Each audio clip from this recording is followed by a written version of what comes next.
Hello everyone. I hope everyone is fine. In my previous video, I shared the poems that I created about erasers, about random erasers. I tried to see how or what kind of emotions erasers had, and what ideas I could think of by just observing those erasers. So those poems I really wanted to modify them. I really wanted to add more words, but not just words. Because when I'm working on poems, I try my best to work on each stanza by working around an idea. So I wanted to add some more ideas in the poem. I'm making this video to share with you guys, with everyone, especially if the teachers are watching. Maybe you will get some ideas from this that how you can, let's say, push your kids to keep adding some more lines into the poems that they already created. So the poem that I made, I read it last time, and now I'll read the poem again, and you will be able to see how different it is from the one that I read before. And I also changed the names of the poem. So this poem, the first poem, I named it the title of the poem, which I created, of course, when you are writing. So of course, you have to think of a title, a good title for the poem as well. So I thought of a title after writing the poem, and that I think is it is something that actually makes more sense because you will have all the ideas in front of you, and you can see that what the whole poem is now all about. Okay, so what's like the general idea, the main idea, or the theme that's running across the poem, and then you can think of the best title for that poem. You can put your ideas all together. It's almost like we write first draft, but we are not very sure of, we're not very sure of the title, how we are going to structure that writing, but we just put all the ideas together. So I'm going to consider the previous poem as the first draft, like a rough draft, and this one I'm going to consider as the final draft. So the first poem here is a poem titled Wish of an Eraser. This is the title of the poem now. Before, this was not the title. Before, I guess it was something like Blue Eraser or something, but a random title. So here I'm mentioning my name since I have written this poem. So let me read it. I love blue. Color of the sea makes me alive, makes me happy. Now this stanza is exactly the same as the first draft. Let's look at the second stanza. Color of the sky. I wish and look up. Can I reach you? I cry with joy. Last stanza.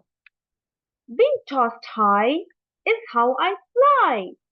So you see, I have added new lines in the poem, and now it looks better than the one that I wrote before. So this is the same way that students also have to write, that when they write poem, you can add, you can give them some ideas, or you can give them feedback, including the idea that you want them to, work around. For example, in the first draft, I didn't make any lines about the eraser trying to reach the sky. I did show that it had some kind of wish to reach the sky, but I didn't directly talk about it. So when you give them feedback, you can really, you can give them feedback by mentioning that, for the positives, you can tell them that, yes, your poem is showing a good structure and there are lines, you are creating your stanza, you are really working on ideas. Can you try and make a line about eraser trying to reach the sky or thinking of reaching the sky? So they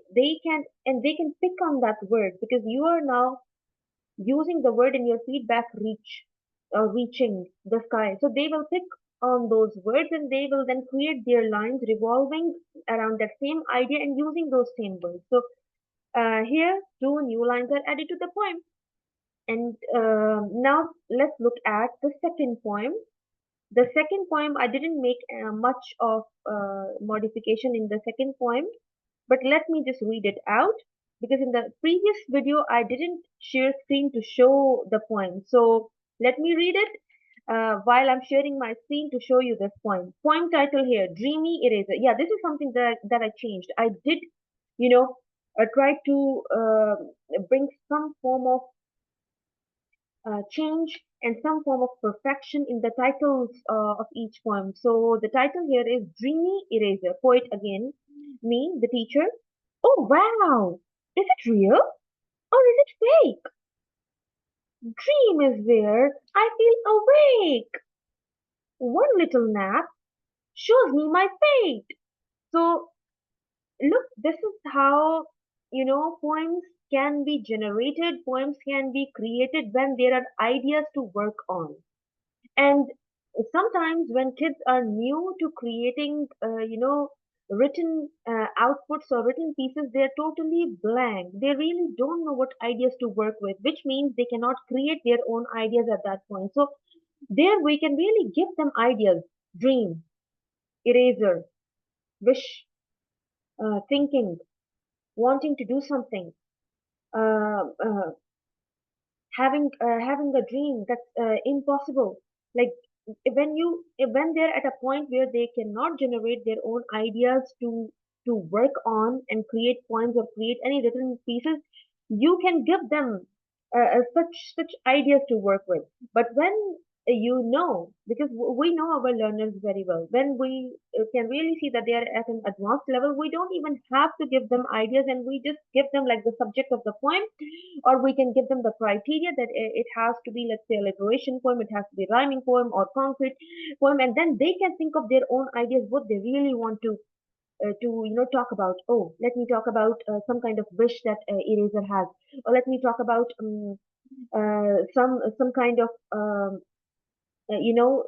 some kind of dream that the eraser is having, but it feels more happy, it feels more awake when it's having that dream, but when it comes back to reality, it doesn't feel the same. So this is how we generate things when the learners they have ideas. Okay, so when they are at an advanced level, they can really imagine and visualize a lot, and they will be able to form their own ideas, think of their own ideas, and then work with it. But when they are not at that level, where they have not done a lot of fiction reading, where they have not done a lot of imagination with different things or observation of different a lot of things, so they will be at a point where they need ideas from you, or they need some prompts from you to work around. So that's how we can help them in creating poems or writing any form of written pieces, any kind of thing that requires thinking and writing. It could be narrative essays, it could be even descriptive writing, but here we are talking about poems, and poems need a lot of imagination, especially when it has to be friendly, happy poem, and they have to write on their own. So let's look at now the third poem, where in this poem, I made a lot of changes because I created a poem and I really didn't want it to be, short and sort of boring. I really wanted it to be more um, fun. Not exactly fun, but I really wanted it to be a bit more meaningful. So I will try to zoom into it so we can see it better. Okay. So now, this is the poem. Title is the same as before. Title, Fraser, the Eraser. Poet, me, that's teacher. Hello, I'm Fraser, one and only unique eraser. Now this stanza is the same as the one that I wrote before in the previous draft or the previous version of this poem.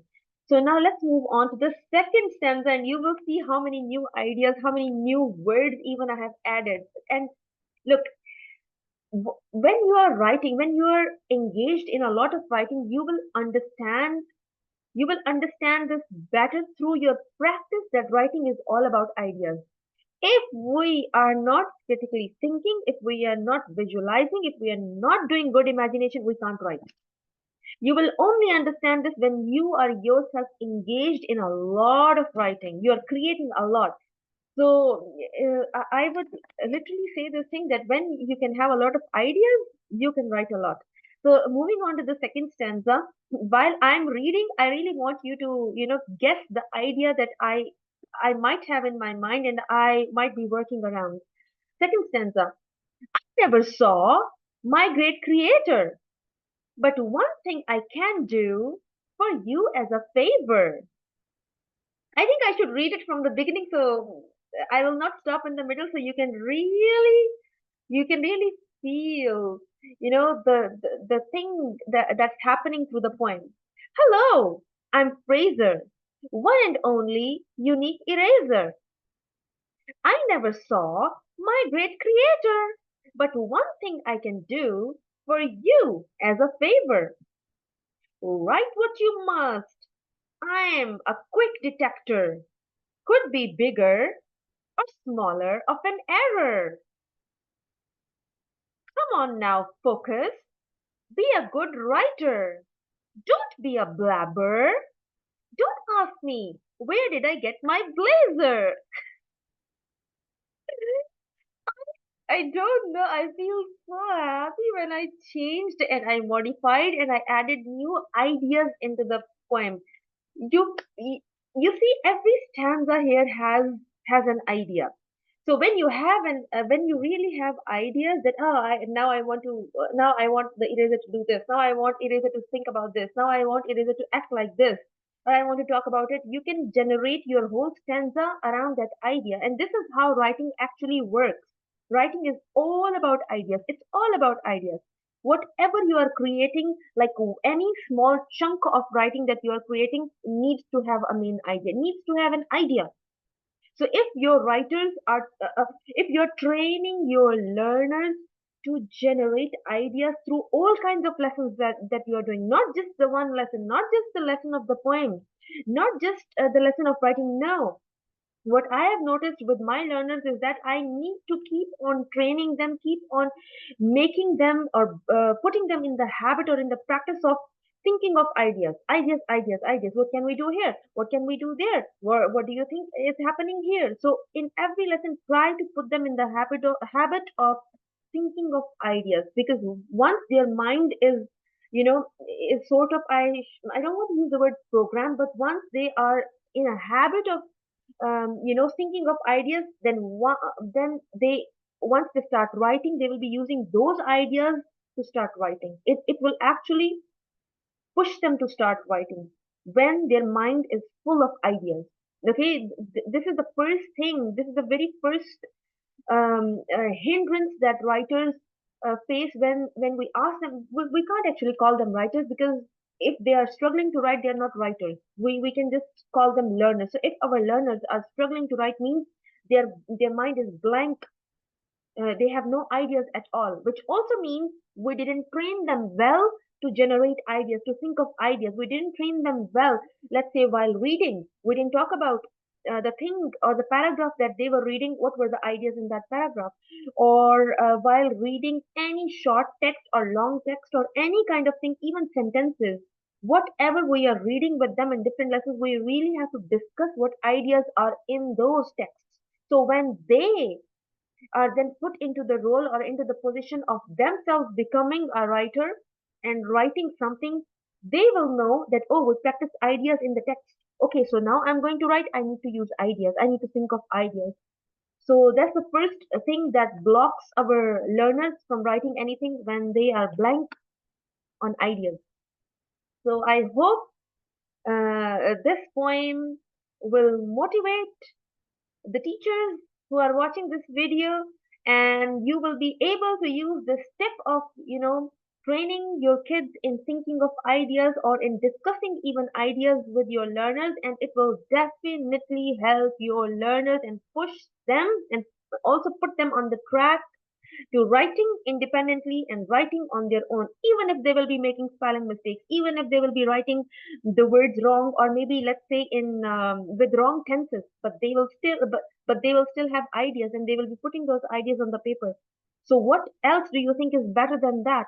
At least they are now able to generate ideas, and with time, of course, they will improve their grammar, they will improve their style of writing. But if they don't have ideas, they can't write anything. If no ideas are being generated in their mind, no writing will be generated on the paper. So I really want to read this poem again, because this poem makes me so happy. because I wrote it, I created it. So, Fraser, the eraser. Hello, I'm Fraser, one and only unique eraser. I never saw my great creator, but one thing I can do for you as a favor, write what you must. I am a quick detector. Could be bigger or smaller of an error. Now focus. Be a good writer. Don't be a blabber. Don't ask me, where did I get my blazer? So you see, every stanza here has an idea. In the first stanza, the idea in my mind was that this eraser is only going to introduce itself in the first stanza. Okay, so now I have an idea. I want to write something around introduction.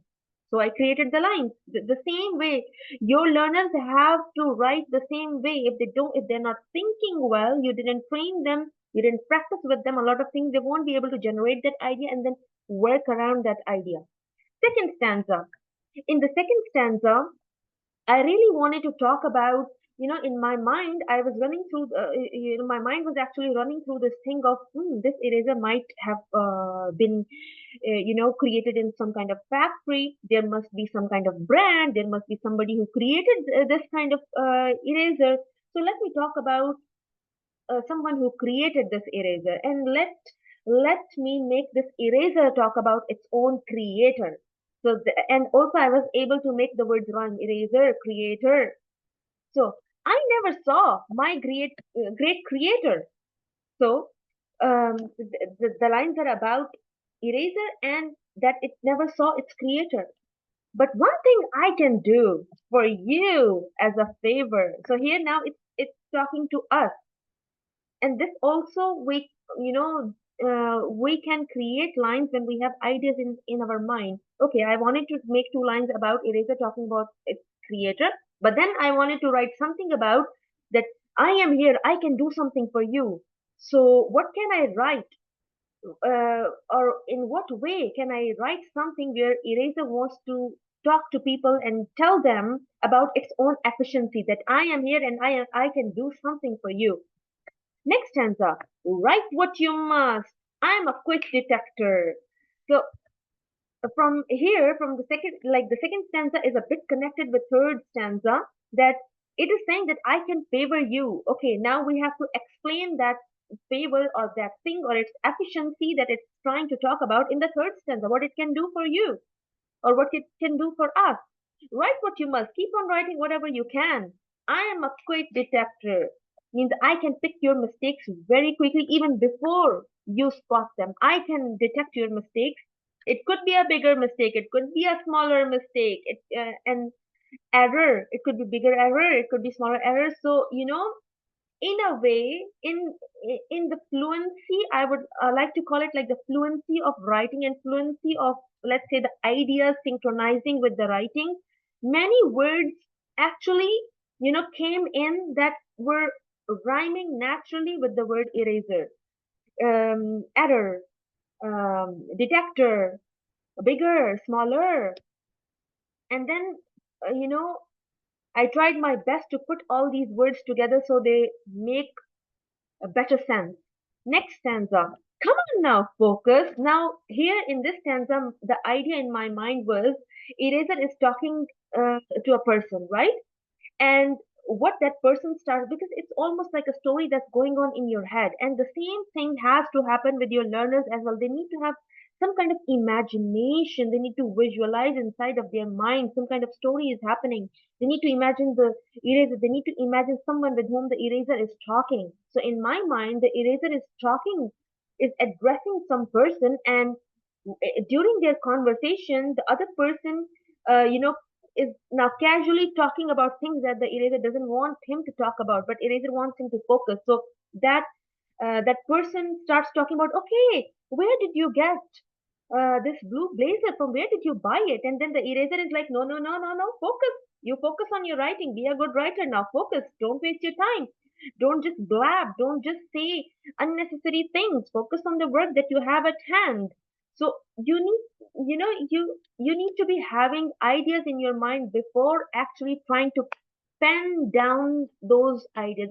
If our learners don't have ideas, they won't be able to write anything. That's the very first thing that happens. And when we're and also sometimes it also happens that we as teachers, when our learners are not writing anything, we quickly label them as they can't write.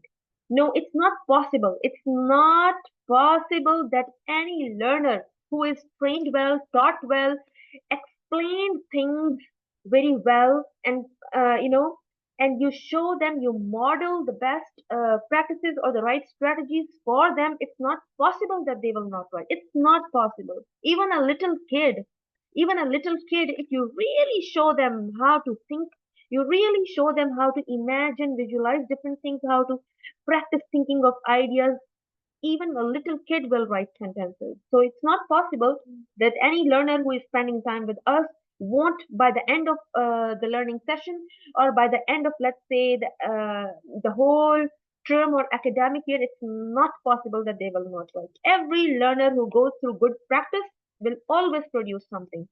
So I hope that this video will give a lot of ideas and a lot of tips to the teachers who are watching. And if you are struggling with making your learners write or create writing output, so focus on helping them to think of ideas.